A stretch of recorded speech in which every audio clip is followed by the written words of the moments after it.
안녕하세요. 한영숙 목사입니다. 오늘 본문인 마가복음 5장 1절부터 15절까지의 말씀을 읽겠습니다. 예수께서 바다 건너편 거라사인의 지방에 이르러 배에서 나오심에 곧 더러운 귀신 들린 사람이 무덤 사이에서 나와 예수를 만나다. 그 사람은 무덤 사이에 거처하는데 이제는 아무나 쇠사슬로도 맬 수 없게 되었으니 이는 여러 번 고랑과 쇠사슬에 매었어도 쇠사슬을 끊고 고랑을 깨뜨렸음이러라. 그리하여 아무도 저를 제어할 힘이 없는지라. 밤낮 무덤 사이에서나 산에서나 늘 소리 지르며 돌로 제 몸을 상하고 있었더라. 그가 멀리서 예수를 보고 달려와 절하며 큰 소리로 부르짖어 가로되 지극히 높으신 하나님의 아들 예수여, 나와 당신과 무슨 상관이 있나이까? 원컨대 하나님 앞에 맹세하고 나를 괴롭게 마옵소서 하니, 이는 예수께서 이미 저에게 이르시기를 더러운 귀신아 그 사람에게서 나오라 하셨음이라. 이에 물으시되 내 이름이 무엇이냐? 가로되 내 이름은 군대니 우리가 많음이니이다 하고 자기를 이 지방에서 내어 보내지 마시기를 간절히 구하더니 마침 거기 돼지의 큰 떼가 산 곁에서 먹고 있는지라. 이에 간구하여 가로되 우리를 돼지에게로 보내어 들어가게 하소서 하니 허락하신대 더러운 귀신들이 나와서 돼지에게로 들어가니 거의 2,000마리 되는 떼가 바다를 향하여 비탈로 내리달아 바다에서 몰사하거늘 치던 자들이 도망하여 읍내와 촌에 고하니 사람들이 그 어떻게 된 것을 보러 와서 예수께 이르러 그 귀신 들렸던 자 곧 군대 집혔던 자가 옷을 입고 정신이 온전하여 앉은 것을 보고 두려워하더라. 오늘 말씀은 1987년에 했던 설교를 현재의 상황에서 재구성한 것입니다. 지금 내가 알고 있는 세계는 무시무시한 귀신의 세력에 휘말려 있습니다. 나는 미국과 한국이라는 세계를 알고 있습니다. 미국은 그래도 그 악하고 더러운 귀신의 세력과 용감하게 싸우고 있습니다. 하나님을 믿는 믿음으로 하나님의 말씀에 의지하여 거짓을 물리치기 위해 나선 용감한 사람들이 많이 있습니다. 이는 아직 미국에 희망이 있다는 것을 의미합니다. 그에 비하여 한국은 어떠합니까? 거짓의 영에 의해 점령당하여 숨도 쉬지 못하고 있는 답답하고 안타까운 상태입니다. 고국 대한민국이 이러한 상태에 처해 있는 것을 보면서 내가 겪었던 30년 전의 한 장면을 떠올리게 됩니다. 내가 목사가 된 지 10년 정도 되던 때 LA에서 있었던 일입니다. 미국 연합감리교단의 감독이 되겠다고 출마한 한인 목사들 중에서 한인교회 전국연합회가 누구를 추천할 것인지를 놓고 투표를 하던 장면입니다. 지금도 잊을 수 없는 그 장면은 혼란 그 자체였습니다. 법도 원칙도 무시하고 불법적인 표를 동원하여 강제로 밀어붙이던 한인 목사들의 행태를 나는 도저히 이해할 수도 없고 용납할 수도 없었습니다.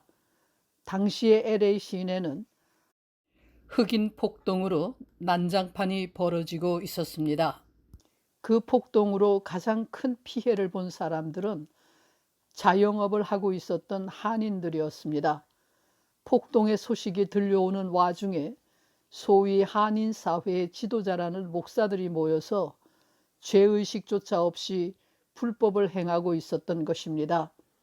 그때 나는 그곳에 모인 목사들을 향해서 우리가 이런 일을 저지르기 때문에 지금 일어나고 있는 폭동과 같은 일을 겪게 된다고 소리쳤습니다. 그러나 돌아온 대답은 그것이 이것과 무슨 상관이 있느냐는 쓸데없는 소리 하지 말라고 하는 핀잔뿐이었습니다.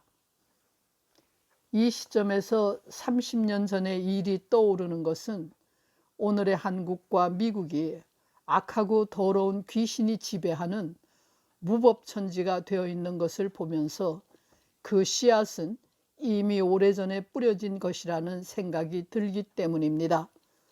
높은 자리에 오르기 위해서, 돈과 권력을 얻기 위해서 하나님의 말씀을 헌신짝처럼 던져버리는 사람들이 교회의 지도자가 되어 있는 나라는 온전할 리 없습니다.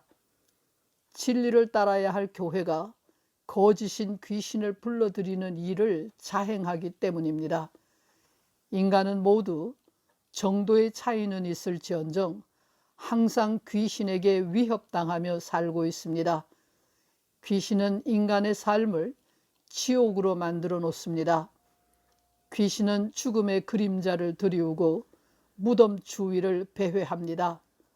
귀신이 있어야 할 곳은 인간 영혼의 쓰레기 하치장이라고 할 수 있는 무저갱입니다.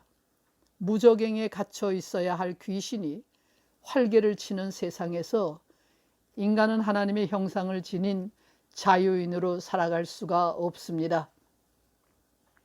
이러한 귀신의 정체를 오늘 본문은 아주 잘 묘사해 주고 있습니다.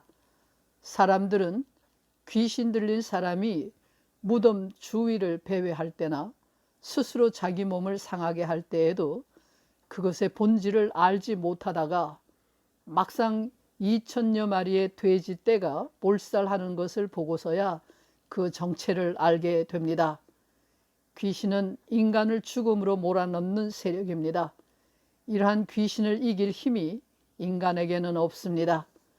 귀신을 이기는 힘을 가진 이는 예수 그리스도입니다. 하나님의 말씀입니다.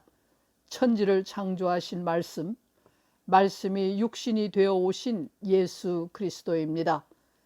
이 말씀 앞에서 귀신은 거짓의 정체를 드러내고 소멸됩니다. 미국과 한국의 헌법은 이 말씀 위에 세워져 있습니다. 하나님의 말씀을 기초로 하여 세워져 있는 법이 올바르게 집행될 때에 귀신은 쫓겨납니다. 법을 통하여 하나님의 말씀이 현실에서 실현되기 때문입니다. 자유를 누리는 존엄한 인간으로 살기를 원한다면 귀신을 쫓아내고 하나님의 영이 다스리게 해야 합니다. 그리하여 하나님의 말씀이 지배하는 세상, 진실이 이기는 세상이 되도록 해야 합니다. 이 일을 해야 할 책임이 교회에게, 그리스도인들에게 주어져 있습니다.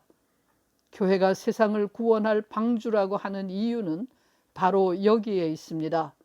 예수 믿어서 잘 먹고 잘 살고 복을 받기 위한 것이 아니라 하나님의 말씀을 선포하고 하나님의 뜻이 이루어지도록 십자가의 길을 가기 위하여 교회는 존재합니다. 그 때문에 교회가 세상의 빛이요 소금입니다. 한국과 미국의 교회들이 깊은 잠에서 깨어나 귀신아 물러가라고 힘차게 외치기를 바랍니다. 기도하겠습니다. 어지러운 세상 중에 말씀으로 오시는 주님을 맞이할 준비를 하는 이 대림절에 악하고 더러운 귀신에게 사로잡혀 있는 세상을 구원할 수 있는 교회들이 되게 해 주시옵소서. 예수 그리스도의 이름으로 기도합니다. 아멘.